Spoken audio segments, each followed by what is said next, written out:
এমনিতে আমার পরিকল্পনা খুব ভালো করে বুঝতে পেরেছো তো তুমি?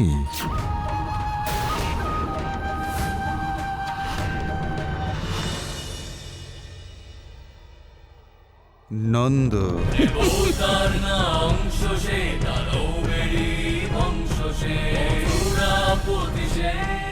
বাবা, এদিকে শোনো।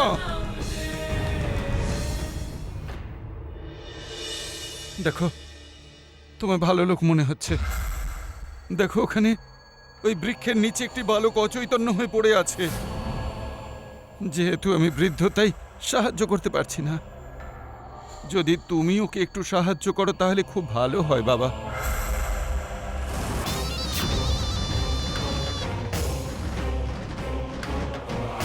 পুত্র, চোখ খোলো পুত্র, ওঠো পুত্র, চোখ খোলো পুত্র। হে ভগবান, এই বালককে রক্ষা করো। পুত্র, কি হয়েছে?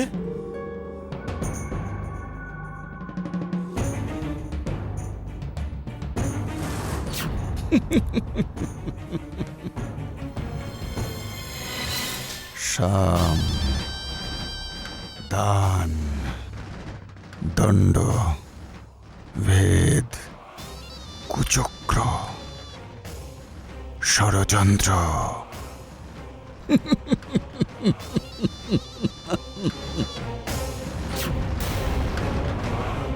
এসে গেছো মামাশ্রী, তোমারই তো অপেক্ষায় বসে আছি। গোকুলে তোমাকে স্বাগত জানাই। এই নিন আপনার সোনার অলংকার। আমি সময়ের আগেই আপনাকে ফেরত দিচ্ছি ধনুশেঠ। এখন আর আপনার কাছে আমাদের কোনো ঋণ রইল না।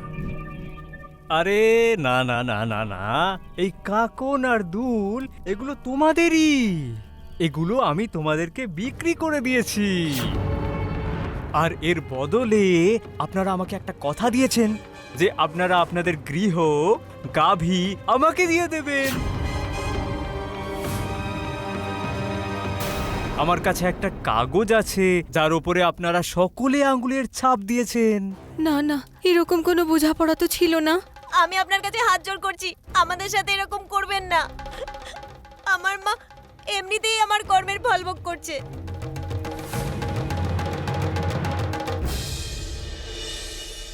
ধনপতি কাকা, আরে আরে আরে আরে, তুমি এসে পড়েছো মাখন চোর। ধনপতি কাকা, তুমি মিথ্যে বলছো। দেখো, আমি মিথ্যে কথা বলছি না, সত্যি কথা বলছি। যদি বিশ্বাস না হয় তাহলে কাগজটা দেখে নাও আর ন্যায় করো। ধনপতি কাকা, ন্যায়ের বিচার তো নিজে থেকেই হবে। তুমি তো আগে পত্রিকাটা দেখাও। হ্যাঁ হ্যাঁ, অবশ্যই জাদুঘর। এই দেখো, আমার কাছে সবকিছু।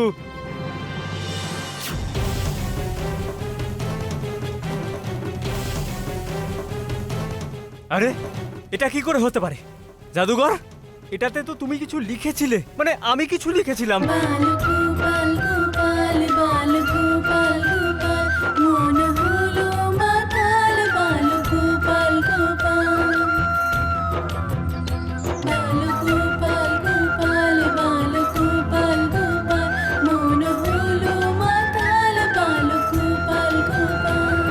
দেখলে ধনপতি কাকা, এই পত্রিকাতে তো কিছুই লেখা নেই। সেই হিসেবে এই গয়না তো তোমার নয় গো ধনপতি কাকা। এবার চুপচাপ এই গয়নাগুলো নিয়ে নাও, না হলে এই গয়নাগুলো তোমার হাতছাড়া হবে। আরে না না না না, এরকম হতে পারে না। এই গয়না তো আমি নিজেই তোমাদের দিয়েছিলাম। এই দাও, এই দাও আমার গয়না কাঠি দাও। আর তোমরা সবাই যাও, যাও যাও যাও, তাড়াতাড়ি যাও, তাড়াতাড়ি তাড়াতাড়ি।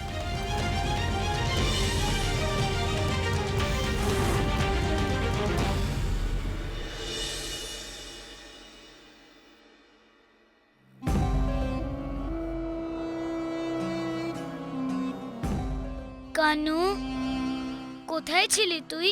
আমি বাইরে বন্ধুদের সাহায্য করছিলাম। কিন্তু দাদা, ওখানে কি হচ্ছে? আজ বাবা যখন গোকুল থেকে ফিরছিলেন, এই বালককে মাঠের মধ্যে অজ্ঞান পেয়েছেন।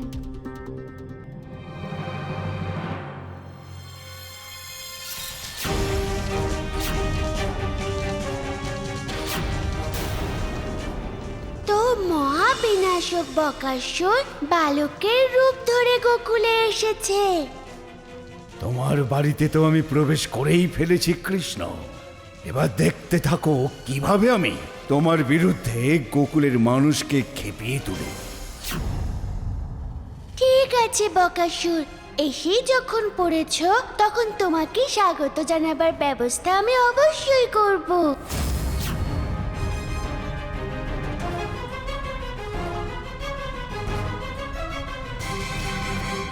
আমি কোথায়? আপনারা কারা? ভয় পেও না পুত্র, তুমি আমাকে নিজের মা মনে করো। তোমায় কানুর পিতা অজ্ঞান অবস্থায় পেয়েছেন, আর উনি তোমায় এখানে নিয়ে এসেছেন। এসব কি হচ্ছে? আমার তো কিচ্ছু মনে পড়ছে না। পুত্র, একটু মনে করার চেষ্টা করো, অবশ্যই কিছু মনে পড়বে। আমার শুধু এটুকু মনে আছে যে আমি বনে ছিলাম, হঠাৎ করে একটা রাক্ষস এলো, হঠাৎ করে তার মুখ দিয়ে আগুন ছাড়তে শুরু করলো। আমি খুব ভয় পেয়ে গিয়েছিলাম।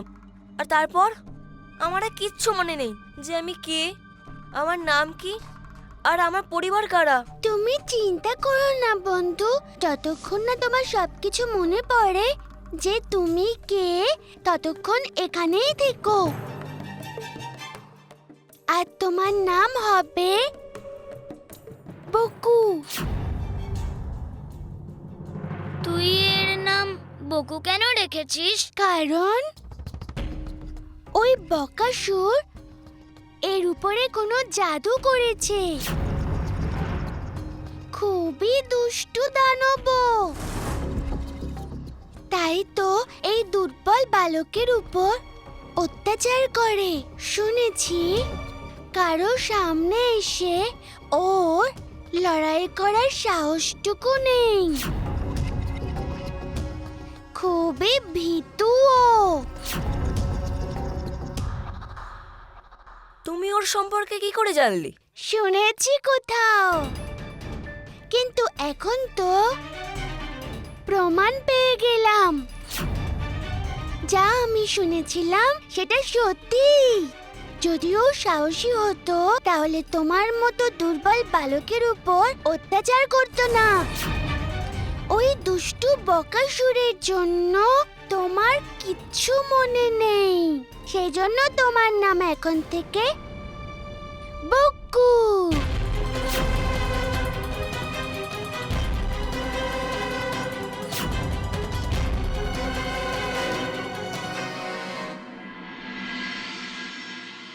যশোদা, ও এসেছে আমাকে বোঝাতে কেমন করে আমার পুত্রকে বড় করব। কিন্তু এটা ভুলে গেছে যে যার কাছে প্রচুর ধন থাকে তাকে সংস্কার শেখাবার কোনো দরকার হয় না। আর যতক্ষণ আমাদের কাছে ধন আছে, সমাজ আমাদের সম্মান করতেই থাকবে, আমাদের সম্মুখে মাথা নত করবেই। আর আমরা আমাদের পুত্রকে এই জন্য এইভাবে বড় করছি কেননা আমরা সক্ষম। খোকার মা, কিন্তু উনিও তো একজন মা। হতে পারে যে উনি ঠিক কথা বলছেন। আমরা আমাদের পুত্রকে বেশি প্রশ্রয় দিচ্ছি। যদি এটা সত্যি হয়, যদি আমাদের পুত্রকে এগুলো দিতে আমরা অক্ষম হই, তখন এসব কথা কি ও বুঝবে?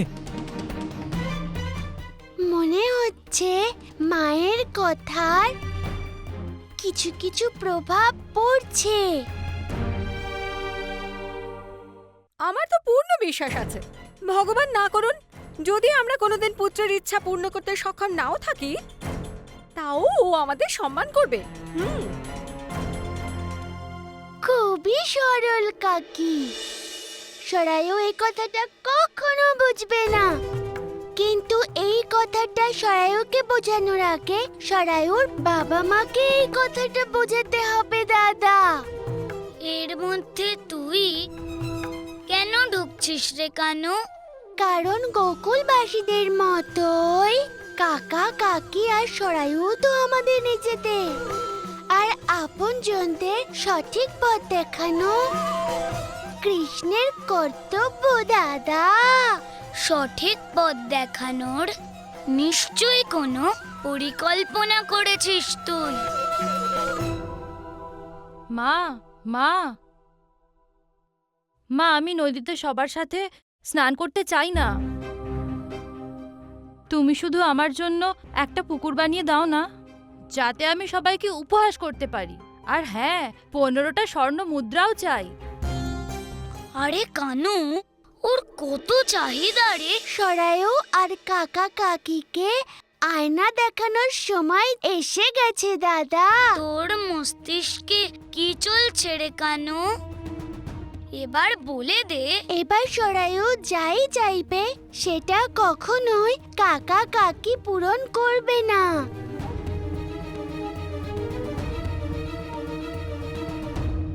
এখন শীঘ্রই আমার জন্য একটা পুকুর বানিয়ে দাও না। হ্যাঁ পুত্র, কেন বানিয়ে দেব না?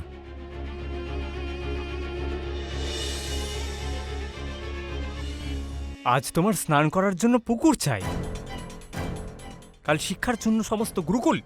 আমার কাছে ধনের গাছ আছে নাকি?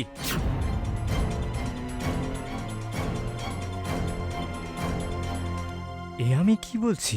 এসব তুমি কি বলছো গো?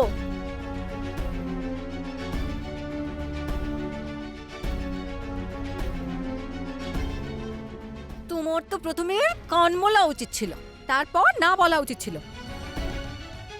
এসব কি হচ্ছে?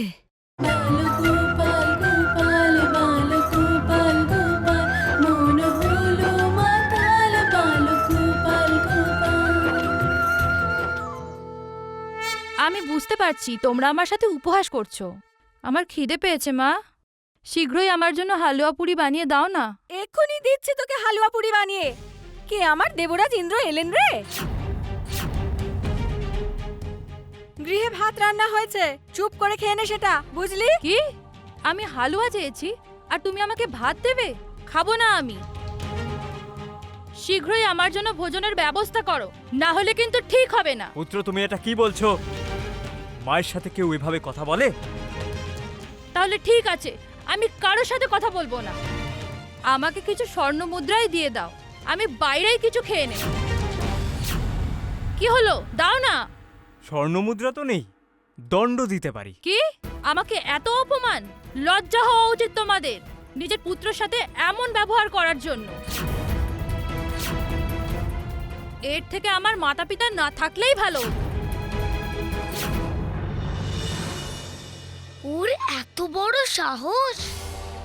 কাকা আর কাকিকে এইভাবে অপমান করলো ও। ওর হাত পা ভেঙে দেব নাকি কানু? এখন না দাদা, সবাই শুধরে যাবে, কিন্তু সঠিক সময়ের আগে নয়। আমি চলে যাচ্ছি। এমনিতেও আমি জন্মদিনে উপহারে যে ধন পেয়েছি সেটাই আমার জন্য যথেষ্ট। আমার তোমাদের কোনো প্রয়োজন নেই।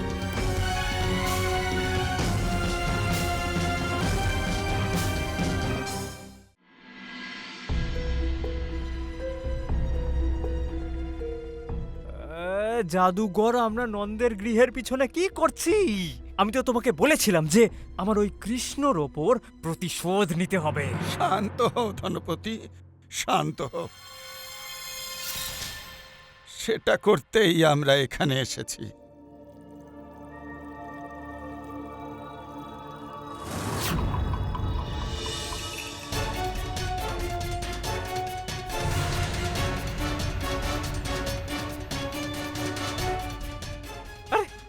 এটা আবার কি?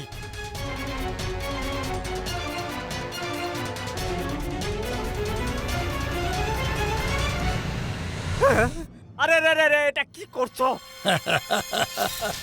আমাকে এখান থেকে বের করো। জাদুকর, এটা কি করছো? আমরা ঠিক এইভাবেই ওই কৃষ্ণকে অপহরণ করব। ও, তার মানে ছলনার বদলে ছলনা, হ্যাঁ?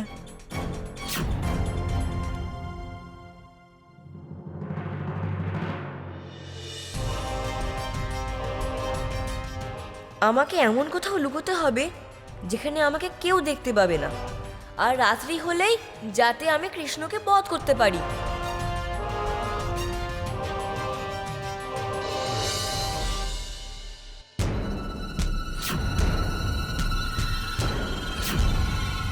তাড়াতাড়ি করো, তাড়াতাড়ি।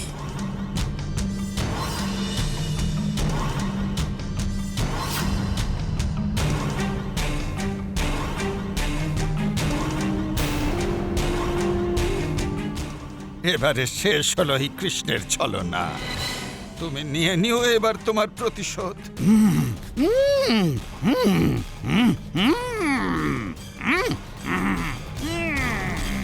আমার মাতা পিতার কোনো প্রয়োজন নেই, আমার কাছে ধন আছে।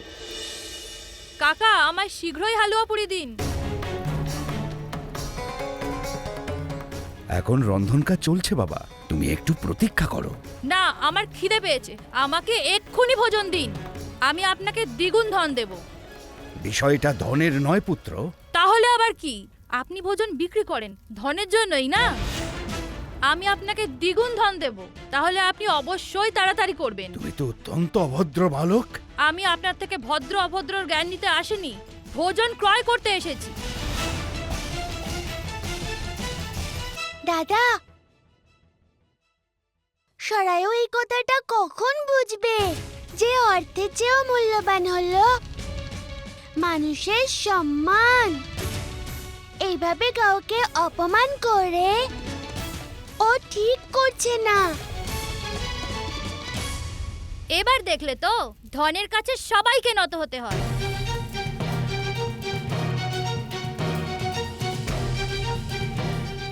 বাবা, আপনার খিদে পেয়েছে নাকি? হ্যাঁ পুত্র, সকাল থেকে কিছু খাইনি, যদি আমায় কিছু খেতে দাও বড় উপকার হয়। এই নিন, এটা খেয়ে নিন। এটা কি করলেন আপনি? আমার ভোজন আপনি এই ভিখারিকে দিয়ে আমাকে অপমান করলেন। কারণ ধনের ঊর্ধ্বেও কিছু থাকে বালক, সেটা হলো সম্মান। আপনার কাছে না হলে আমি অন্য কোথাও গিয়ে ভোজন করব।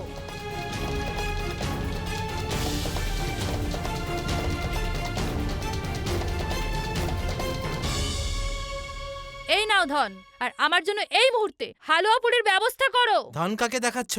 একটু ভালো করে সম্মান দিয়ে তো কথা বলতে পারো।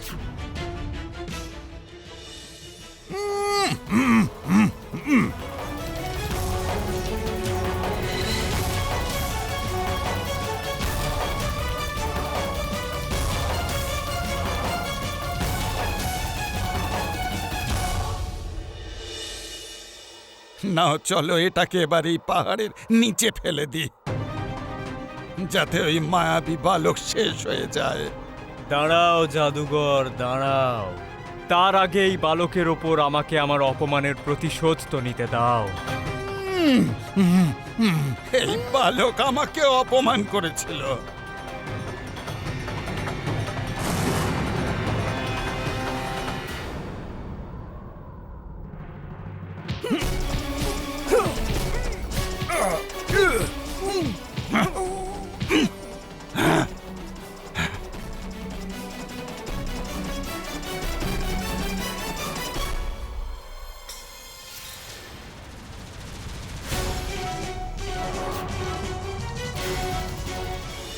আরে, এটা তো বকাসুর। কৃষ্ণ কোথায়? এই, দাঁড়াও দাঁড়াও বকাসুর, দাঁড়াও দাঁড়াও বকাসুর, দাঁড়াও।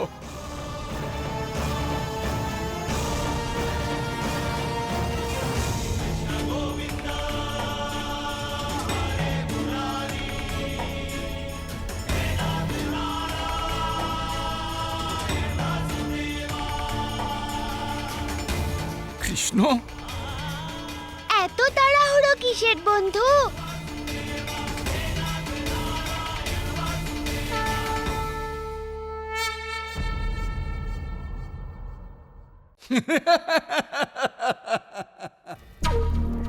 আচ্ছা বিকট, তুমি জানো যখন কারো কোনো স্বপ্ন পূরণ হবার সময় আসে না, তার আনন্দটা অন্য রকমের হয়। দেখো না আমি আজকে কতটা আনন্দিত। তুমি জানো যে বকাসুর বালকের রূপ ধারণ করে নন্দীর গৃহে ঢুকে পড়েছে, কিন্তু কৃষ্ণ জানতেও পারেনি যে ও নিজের কালীর সঙ্গে একই গৃহে একই ছাদের নিচে রয়েছে। তুমিও তো জানতে পারোনি মামাশ্রী যে তোমার কাল তোমারই রাজভবনে তোমার পিছনে দাঁড়িয়ে আছে। হ্যাঁ?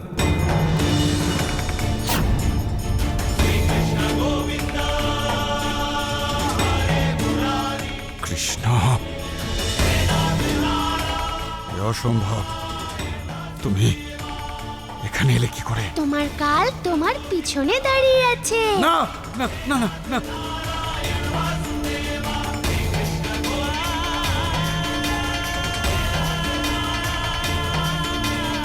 না, আমার কাল আমাকে সমাপ্ত করে দেবে। না না, ক্ষমা করে দাও, আমার ক্ষমা করে দাও। না না না না, ক্ষমা ক্ষমা করো আমায়। ক্ষমা ক্ষমা করো আমায়, ক্ষমা করে দাও, ক্ষমা করে দাও আমায়।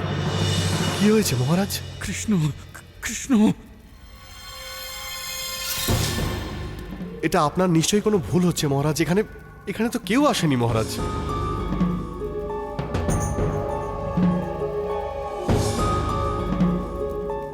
এটা নিশ্চয়ই ওই বিষ্ণুর ছলনা। ওই বিষ্ণুর। বিষ্ণু! এত রাগ স্বাস্থ্যের জন্য ভালো নয় মামাশ্রী। দেখো না, রাগ করে তোমার প্রিয় বকাসুরের কি অবস্থা হয়েছে। চলো বকাসুর।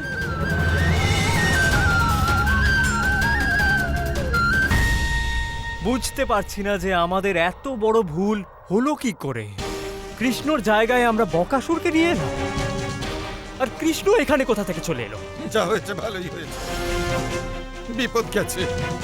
কৃষ্ণ আশায় বকাসুরের ক্রোধ থেকে বেঁচে গেলাম, আর দ্বিতীয়ত বকাসুর কৃষ্ণকে নিয়ে গিয়ে হত্যা করবে।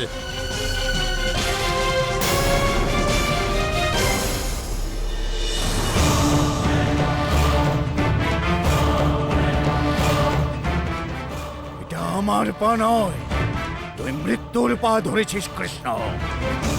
এত উপর থেকে পড়লে তো যমরাজেরও পঞ্চত্ব প্রাপ্তি হবে।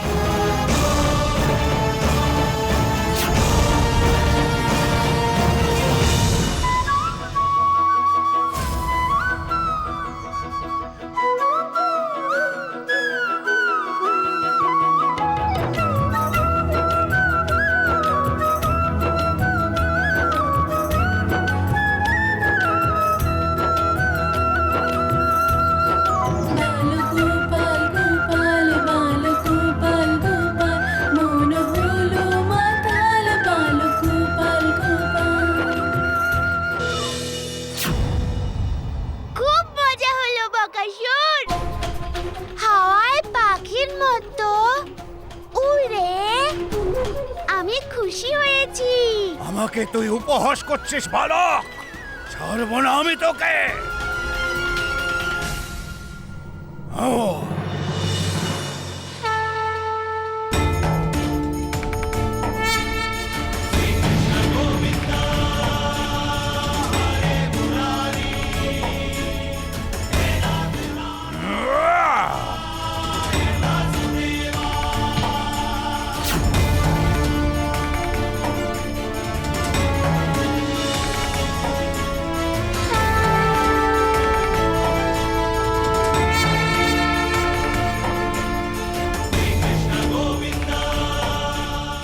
শুধুমাত্র এইটুকুই তোমার ক্ষমতা।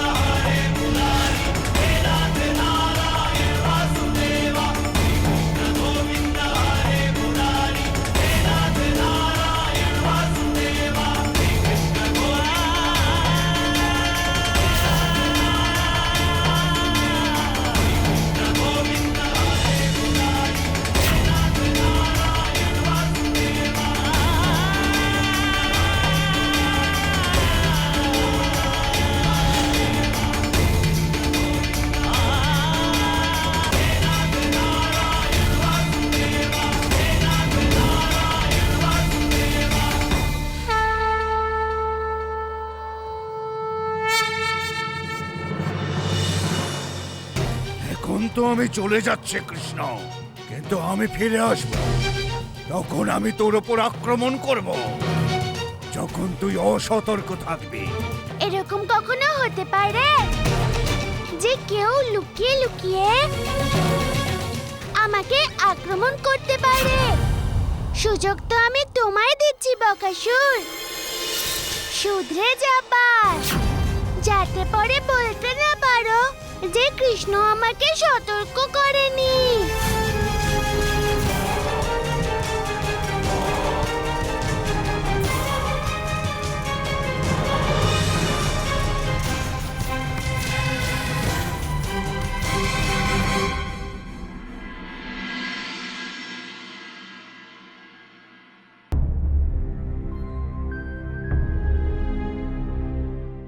এর আগে কখনো ভোজনের জন্য আমাকে এত কষ্ট করতে হয়নি।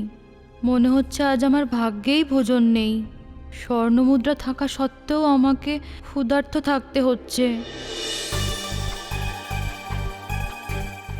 ওখানে আর একটা মিষ্টান্ন ভাণ্ডার, দেখি যদি ওখানে কিছু পেয়ে যাই।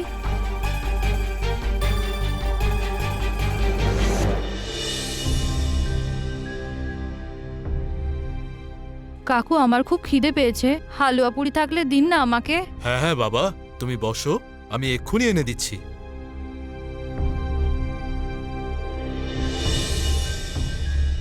কৃষ্ণ, তুই কোথায় গিয়েছিলি রে?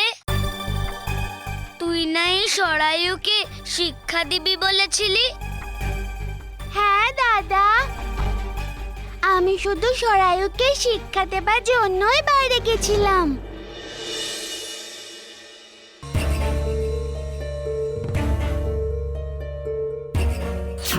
দেখলে, শেষ পর্যন্ত ভোজন পেয়েই গেলাম।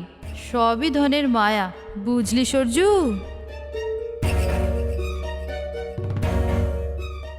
কিন্তু এতে গৃহের খাবারের মতো স্বাদই নেই। কি নোংরা আর স্বাদহীন ভোজন! ভোজন থেকে গন্ধও বেরোচ্ছে। আপনি কি আমাকে বাসি ভোজন দিয়েছেন? আরে বাবা, তুমি এটা কি বলছো? সমস্ত ভোজন এই সবেমাত্র বানানো হয়েছে। আমার মায়ের হাতের রান্নার কাছে এটা কিছুই না। সরায়ু,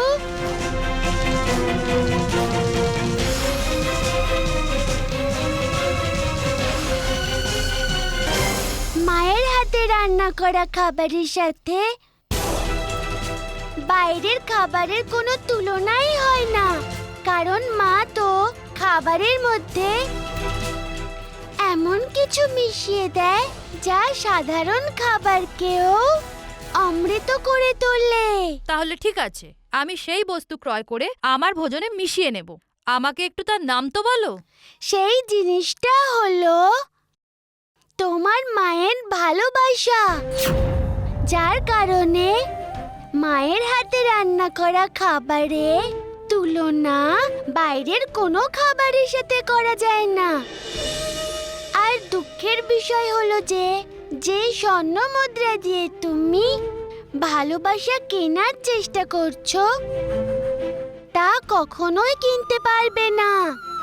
যদি ভালোবাসা পেতে চাও, নম্র হও সরায়ু। তোমার বাবা মা তোমাকে কত ভালোবাসে, আর তুমি কি না ওদেরই দেওয়া স্বর্ণ মুদ্রায় ওদের ভালোবাসা কিনতে চাইছো? এমন করা তোমার উচিত নয়। তুমি গিয়ে কাকা কাকির কাছে ক্ষমা চাও। শুনছো তুমি? সূর্য সকাল থেকে রাগ করে বেরিয়ে গেছে, এখনো গৃহে ফিরে এলো না। জানি না ও ভোজন করেছে কিনা। খোকার মা, তোমার এই প্রশ্রয়ের জন্যই আজ ওর এই অবস্থা। যেভাবে ও আমাদের অসম্মান করেছে, ওর উপযুক্ত শাস্তি যে ও না খেয়ে থাকুক। এরকম বলো না, সূর্য আমাদের একমাত্র পুত্র। জানি না ও কোথায় আছে, কি অবস্থায় আছে। যতক্ষণ আমার পুত্র গৃহে ফিরে না আসে, আমি এক ফোঁটা জলও স্পর্শ করব না।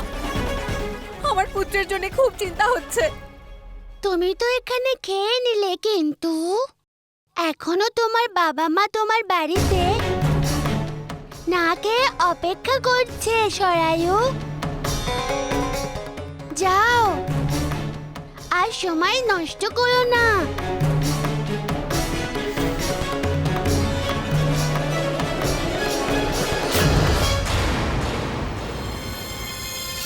আচ্ছা, তাহলে তুমি ভাবছো যে তুমি সূর্যর হৃদয় পরিবর্তন করে ওর মাতা পিতাকে সম্মান করা, অহংকার না করা আর শান্তশিষ্ট ব্যবহার করা শিখিয়ে দিয়েছো। এবার দেখো ও কি করে। আমার পরাজয়ের প্রতিশোধ তো নিতেই হবে কৃষ্ণ। খোকার মা, চিন্তা তো আমারও হচ্ছে। তাহলে তুমি প্রতীক্ষা করছো কিসের জন্যে?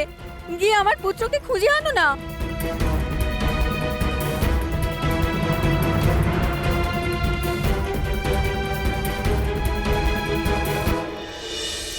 পুত্র, তুই কোথায় ছিলি?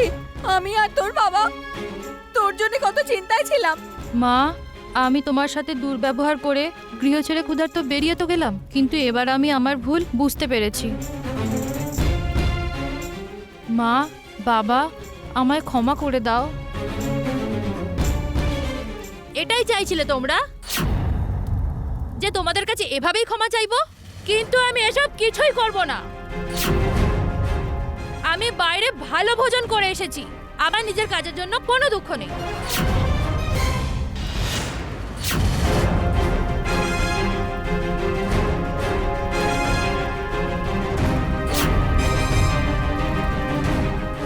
সরজু, এই জহর তুমি কোত্থেকে এনেছো? এটা তো খুবই মূল্যবান পুত্র। বাবা, তুমি ফল খাও, গাছের খবর নিও না। সরজু, আমি আর তোমার মাথা এখানে তোমার জন্য চিন্তিত। আমরা ভেবেছিলাম যে তুমি না বুঝে ভুল করেছো, কিন্তু তুমি তোমার ব্যবহারের জন্য এতটুকু অনুতপ্ত নয়। তাহলে তুমি এখানে এলে কেন? আমি এখানে এসেছি তোমার ভালোবাসার ঋণ শোধ করতে, যাতে তুমি ভবিষ্যতে তোমার করা উপকারের জন্য কথা না শোনাতে পারো।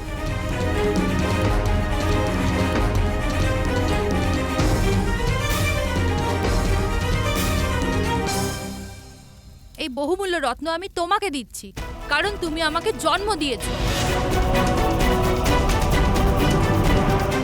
আর এগুলো এই জন্য কারণ তুমি আমাকে বড় করেছো আর ভালো ভালো ভোজন করিয়েছো।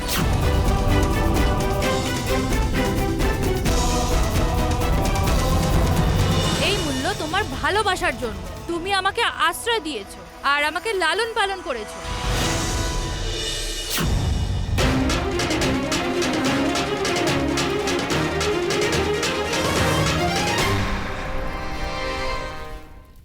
কোথায় রেখেছো সেই বহুমূল্য রত্ন? চুপচাপ আমাদের দিয়ে দাও। কোন রত্ন? আমার কাছে কোনো রত্ন নেই। এসব কি হচ্ছে? আপনার পুত্রকে হীরক ব্যবসায়ীর ওখানে চুরি করতে দেখা গেছে, আর ওখান থেকে পালিয়ে এসেছে। তাই একে আমরা এখানে ধরতে এসেছি।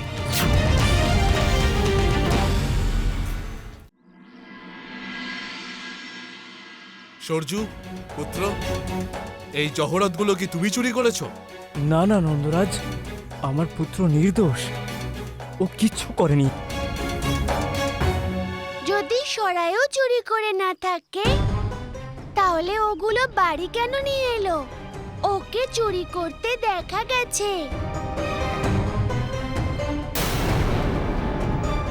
নন্দরাজ, আমিই তো সরজুকে ওখান থেকে এগুলো আনতে বলেছিলাম। ও এটা জানতো না যে আমি ওকে চুরি করতে বলছি। অপরাধ আমি করেছি, আপনি দণ্ড আমাকে দিন। ও এত দুর্ব্যবহার করার পরেও সরায়ুর বাবা সরায়ুকে বাঁচানোর চেষ্টা কেন করছে রে? কারণ বাবা মার ভালোবাসা এরকমই হয়, নিঃস্বার্থ আর মূল্যবান। বাবা মা তার সন্তানের কষ্ট দেখতে পারে না।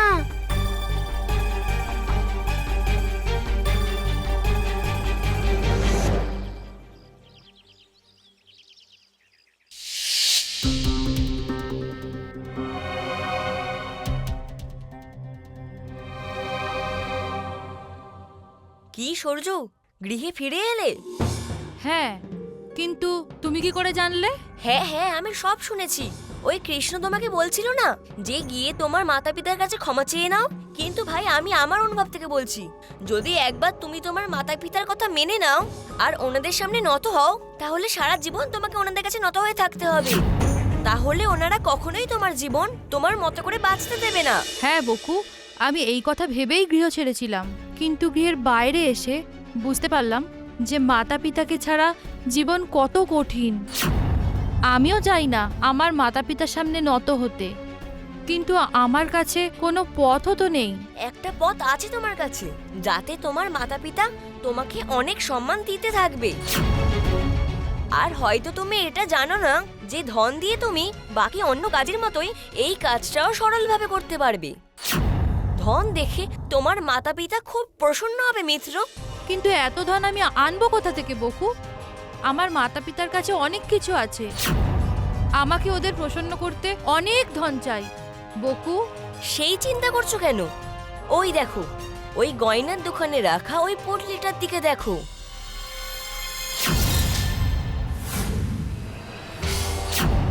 ব্যাস, যে করেই হোক ওই পুঁটলিটাকে ওই গয়নার দোকান থেকে চুরি করে নাও, আর ধরে নাও তোমার কাজ হয়ে গেছে।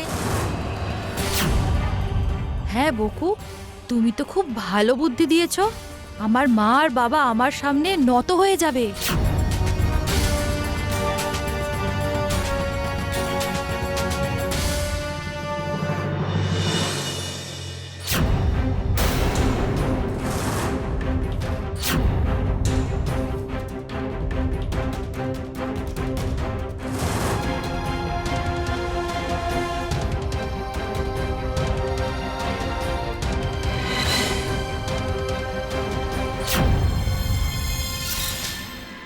আরে ওই রত্নের পুঁটলিটা কোথায় গেল?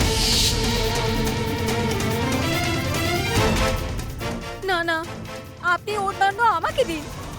ওর কাছে হিরে জহরত আমি চেয়েছিলাম। তার মানে হলো এই যে সরজুর করা অপরাধের শাস্তি আপনারা দুজন ভোগ করতে চান। হ্যাঁ নন্দরাজ, এই অপরাধের জন্য আপনি আমাকে যা দণ্ড দেবেন মাথা পেতে নেব। হ্যাঁ নন্দরাজ, আপনি আমাকে দণ্ড দিন, আমার পুত্রকে ক্ষমা করে দিন। আমার মাতা পিতা এত কিছু হওয়ার পরও আমাকে রক্ষা করছে। যদি আপনারা আপনাদের অপরাধ স্বীকার করেন, তাহলে এই সভা আপনাদের দুজনকে সরজুর করা অপরাধের শাস্তি দেবে।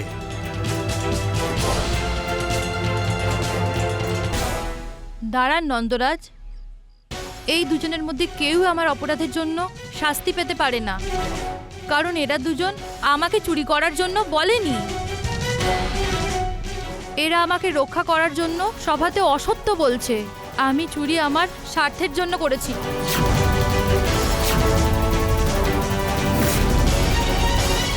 কিন্তু তুমি চুরি কেন করেছো সরায়ু? কি প্রয়োজন ছিল তোমার চুরি করার? কারণ আমি এদের আশ্রয়ে আর থাকতে চাইছিলাম না। আমি এদের দেখাতে চাইছিলাম যে আমি এদের ছাড়াও নিজের জীবনযাপন করতে পারি, সেই জন্যই চুরি করেছিলাম। হ্যাঁ হ্যাঁ, এটা সত্যি যে আমি আর সর্জুর বাবা এই সভায় মিথ্যে বলেছি, কিন্তু এটা মিথ্যে নয় যে এই অবধকে আমরা অপরাধী বানিয়েছি।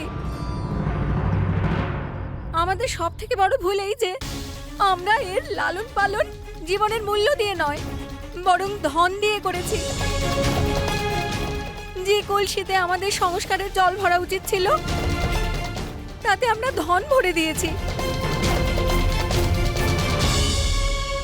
আপনি ঠিকই বলেছেন, কিন্তু সরজু অপরাধ করেছে, সেই জন্য ওকে শাস্তি অবশ্যই দেওয়া হবে।